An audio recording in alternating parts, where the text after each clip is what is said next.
Bismillahirrahmanirrahim. Assalamualaikum warahmatullahi wabarakatuh. Syukur alhamdulillah kita masih bisa berjumpa kembali di channel ini. Salawat dan salam tak lupa selalu kita sanjungkan kepada junjungan kita Nabi Agung Muhammad Sallallahu Alaihi Wasallam. Allahumma sholli ala Sayyidina Muhammad wa ala ali Sayyidina Muhammad. Doa saya semoga kita semua selalu dalam lindungan Allah Subhanahu wa Ta'ala, selalu diberikan kesehatan, dilapangkan rizki, dipanjangkan umur, serta dimudahkan dalam segala urusan. Amin ya Rabbal Alamin. Pemirsa beriman yang dirahmati Allah, memasuki alam kubur merupakan fase pertama setelah seseorang meninggal dunia. Sebuah alam baru yang disebut juga dengan alam barzah dan dianggap paling menakutkan saat pertama kali seseorang terbangun atau sadar bahwa dirinya telah mati. Digambarkan jika seseorang yang baru 1 hari meninggal, ia seperti mengimpi kalau dia belum mati, padahal sebenarnya ia sudah memasuki alam barzah. Ketika seseorang meninggal dunia dan kemudian memasuki alam kubur, maka pertama kali yang akan datang adalah malaikat mungkar dan nakir. Kedatangan malaikat mungkar dan nakir di alam kubur ini pun digambarkan dengan cukup menyeramkan bagi mereka yang banyak melakukan dosa semasa hidupnya. Tetapi akan nampak menawan bagi mereka yang semasa hidupnya taat menjalankan perintah Allah. Ketika pertama kali berhadapan dengan manusia di alam kubur, maka ada 6 pertanyaan yang akan diajukan oleh malaikat mungkar dan nakir. Adapun ke-6 pertanyaan di alam kubur ini yang akan menentukan perjalanan seseorang selanjutnya. Apakah dia akan ditempatkan di surga bersama para nabi, sahabat, aulia, dan orang-orang saleh lainnya, atau justru akan masuk neraka dan dihisab terlebih dahulu. Lalu apa saja 6 pertanyaan dalam alam kubur itu? Sebelum kita lanjutkan, saya mohon dukungan kepada semua pemirsa yang belum subscribe untuk like, subscribe, dan share video ini supaya channel ini berkembang dan bermanfaat untuk banyak orang. Pemirsa beriman yang dirahmati Allah, adapun 6 pertanyaan dalam kubur itu, yang pertama adalah Man Rabbuka, siapa Tuhanmu? Ma dinuka, apa agamamu? Man nabiyuka, siapa nabimu? Ma kitabuka, apa kitabmu? Aina kiblatuka, di mana kiblatmu? Dan yang keenam adalah Man ikhwanuka, siapa saudaramu? Kehidupan alam barzah atau alam kubur banyak disebutkan dalam Al-Quran dan hadis, serta siksa-siksanya yang tanpa ampun bagi mereka yang berdosa, tetapi akan mendapatkan kelapangan dan ketenangan bagi umat yang beramal soleh. Berikut ini adalah sebuah hadis Rasulullah Shallallahu Alaihi Wasallam yang menggambarkan perjalanan manusia setelah melewati fase kematian. Hadis panjang Al-Bara bin Azib yang diriwayatkan oleh Imam Ahmad dan disahihkan oleh Imam Al-Hakim dan Syekh Albani ini menceritakan perjalanan para manusia di alam kuburnya. Suatu hari kami mengantarkan jenazah seorang sahabat Nabi Shallallahu Alaihi Wasallam dari golongan Ansor. Sesampainya di perkuburan, liang lahat masih digali. Maka Rasulullah Shallallahu Alaihi Wasallam pun duduk ataupun menanti, dan kami pun juga duduk terdiam di sekitarnya. dan seakan-akan di atas kepala kami ada burung gagak yang hinggap. Rasulullah Shallallahu Alaihi Wasallam memainkan sepotong dahan di tangannya ke tanah, lalu beliau mengangkat kepalanya seraya bersabda, "Mohonlah perlindungan kepada Allah dari azab kubur." Beliau mengulangi perintah ini 2 atau 3 kali. Kemudian beliau Shallallahu Alaihi Wasallam bersabda, "Seandainya seorang yang beriman sudah tidak lagi menginginkan dunia dan telah mengharapkan akhirat ataupun sakaratul maut, maka turunlah dari langit para malaikat yang bermuka cerah secerah sinar matahari. Mereka membawa kain kafan dan wangi-wangian dari surga, lalu duduk di sekeliling mukmin tersebut sejauh mata memandang. Setelah itu turunlah malaikat pencabut nyawa dan mengambil posisi di arah kepala mukmin tersebut.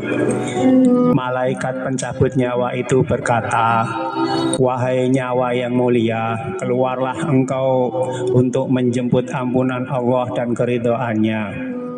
Maka nyawa itu dengan mudahnya keluar dari tubuh mukmin tersebut seperti lancarnya air yang mengalir dari mulut sebuah kendil. Lalu nyawa tersebut diambil oleh malaikat pencabut nyawa dan dalam sekejap mata diserahkan kepada para malaikat yang berwajah cerah tadi.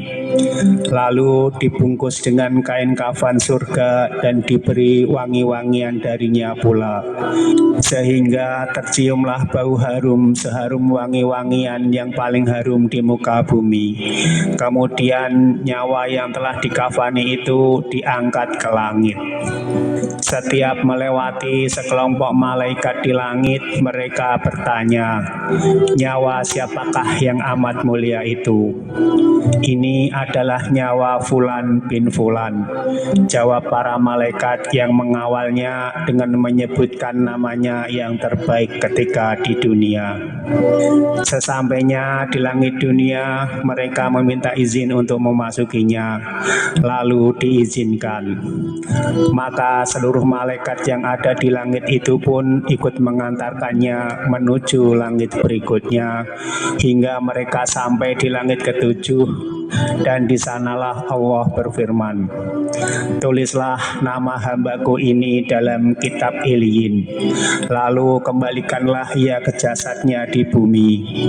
Karena dirinya lah aku ciptakan mereka para manusia, dan kepadanya lah aku akan kembalikan, serta darinya lah mereka akan kubangkitkan.' Lalu nyawa tersebut dikembalikan ke jasadnya di dunia.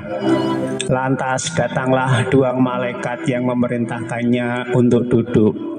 Mereka berdua bertanya, 'Siapakah Robmu?' 'Robku Allah,' jawabnya. Mereka berdua kembali bertanya, 'Apakah agamamu?' 'Agamaku Islam,' sahutnya. Mereka berdua bertanya lagi, 'Siapakah orang yang telah diutus untuk kalian?' 'Beliau adalah Rasulullah Shallallahu Alaihi Wasallam,' jawabnya. 'Dari mana engkau tahu?' tanya mereka berdua.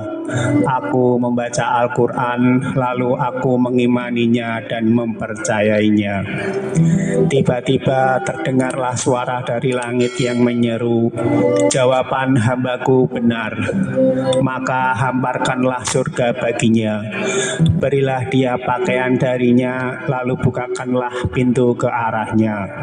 Maka berhembuslah angin segar dan harumnya surga memasuki kuburannya, lalu kuburannya diluaskan sepanjang mata memandang. Saat itu datanglah seorang pemuda asing yang amat tampan, memakai pakaian yang sangat indah dan berbau harum sekali, seraya berkata, 'Bergembiralah, inilah hari yang telah dijanjikan dulu bagimu.' Maka mukmin tadi bertanya, 'Siapakah engkau?' 'Wajahmu menandakan kebaikan.' 'Aku adalah amal solehmu,' jawabnya. Si mukmin tadi pun berkata, 'Wahai Robku, segerakanlah datangnya hari kiamat, karena aku ingin bertemu.' bertemu dengan keluarga dan hartaku.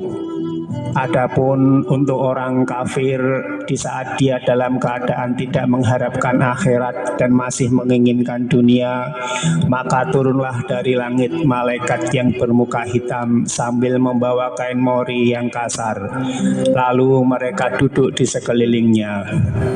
Saat itu turunlah malaikat pencabut nyawa dan duduk di arah kepalanya seraya berkata, "Wahai nyawa yang hina, keluarlah dan jemputlah kemurkaan dan kemarahan Allah." Maka nyawa orang kafir tadi berlarian di sekujur tubuhnya, dan malaikat pencabut nyawa tadi mencabut nyawa tersebut dengan paksa, sebagaimana seseorang yang menarik besi beruji yang menempel di kapas yang basah. Begitu nyawa tersebut sudah berada di tangan malaikat pencabut nyawa, sekejap mata diambil oleh para malaikat bermuka hitam yang ada di sekelilingnya. Lalu nyawa tadi segera dibungkus dengan kain mori yang kasar. Tiba-tiba terciumlah bau busuk sebusuk bangkai yang paling busuk di muka bumi. Lalu nyawa tadi dibawa ke langit. Setiap mereka melewati segerombolan malaikat, mereka selalu ditanya, "Nyawa siapakah yang amat hina ini?" "Ini adalah nyawa Fulan bin Fulan," jawab mereka dengan menyebutkan namanya yang terburuk ketika di dunia. Sesampainya di langit dunia, mereka minta izin untuk memasukinya, namun tidak diizinkan.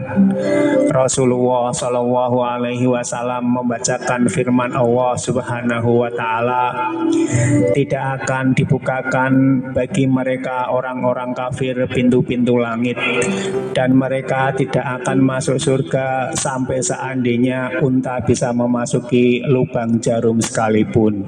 Al-Quran Surah Al-A'raf ayat 40. Saat itu Allah berfirman, "Tulislah namanya di dalam sijin di bawah bumi." Kemudian nyawa itu dicampakkan dengan hina. Rasulullah Shallallahu Alaihi Wasallam membacakan firman Allah Ta'ala, "Barang siapa yang mempersekutukan sesuatu dengan Allah, maka adalah ia seolah-olah jatuh dari langit lalu disambar oleh burung, atau diterbangkan angin ke tempat yang jauh." Al-Quran Surah Al-Hajj ayat 31. Kemudian nyawa tadi dikembalikan ke jasadnya hingga datanglah dua malaikat yang menundukkannya seraya berkata, "Siapakah Robmu?" "Aku tidak tahu," jawabnya. Mereka berdua kembali bertanya, "Apakah agamamu?" "Aku tidak tahu," sahutnya. Mereka berdua bertanya lagi, "Siapakah orang yang telah diutus untuk kalian?" "Aku tidak tahu," jawabnya. Saat itu terdengar seruan dari langit, "Hambaku telah berdusta. Hamparkanlah neraka baginya dan bukakanlah pintu ke arahnya." Maka hawa panas dan bau busuk neraka pun bertiup ke dalam kuburannya. Lalu kuburannya dipres oleh Allah Subhanahu Wa Ta'ala sehingga tulang-tulangnya pecah dan menancap satu sama lainnya. Tiba-tiba datanglah seorang yang bermuka amat buruk, memakai pakaian kotor dan berbau sangat busuk seraya berkata, "Aku datang membawa kabar buruk untukmu. Hari ini adalah hari yang telah dijanjikan bagimu." Orang kafir itu pun bertanya, "Siapakah engkau?" "Wajahmu menandakan kesialan." "Aku adalah dosa-dosamu," jawabnya. "Wahai Rabbku, janganlah engkau datangkan hari kiamat," suruh orang kafir tadi. Dan hadis panjang ini diriwayatkan oleh Ahmad dalam Al-Musnad dan disahihkan oleh Al-Hakim dalam Al-Mustadrak dan oleh Albani dalam kitab Ahkamul Janais. Pemirsa beriman yang dirahmati Allah, itulah sekilas gambaran bagaimana bagaimana kondisi seseorang yang sudah berada di alam kubur. Semoga hal ini bisa menjadi pelajaran bagi kita semua agar selalu taat menjalankan perintah Allah dan menjauhi segala larangannya. Lantas bagaimana dan apa yang harus kita lakukan untuk menghadapi kematian? Perbanyaklah amal ibadah, bahkan agar kita terbebas dari siksa alam kubur dan bisa menjawab 6 pertanyaan tadi. Selain menjalankan semua perintah Allah dan menjauhi segala larangannya, kita dianjurkan untuk selalu membaca doa berikut, terutama setelah menjalankan sholat 5 waktu. Berikut ini doa agar kita terlepas dari siksa alam kubur yang diajarkan oleh Rasulullah Shallallahu Alaihi Wasallam. Allahumma inni a'udzubika min adzabil qabri wa min adzabin nar wa min fitnatil mahya wal mamati wa min fitnatil masihid dajjal, yang artinya, ya Allah, aku berlindung kepadamu dari azab kubur, azab neraka, cobaan hidup dan mati, dan fitnah dajjal.